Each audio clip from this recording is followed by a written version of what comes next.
Ce diagramme est constitué de l'objet technique, au centre, et des éléments de son environnement ou milieu extérieur.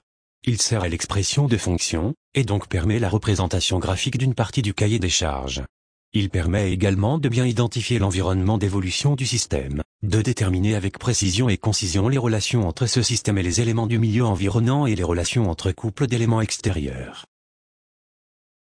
Le diagramme pièvre ne remplace pas un cahier des charges, il permet uniquement de représenter certains points avec une grande rapidité de compréhension. On fait apparaître les relations, appelées fonctions, entre l'objet technique et le milieu extérieur.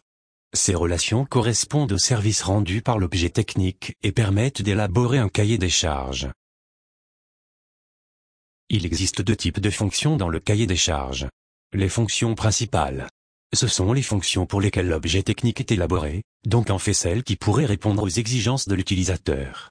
On les dessine par des liens entre deux éléments de l'environnement et passant par le système. Les fonctions contraintes. Elles sont un lien entre l'objet technique et un élément de l'environnement. Elles naissent d'une contrainte imposée par un élément extérieur, d'une exigence particulière de l'utilisateur voire de la présence de normes et de législation.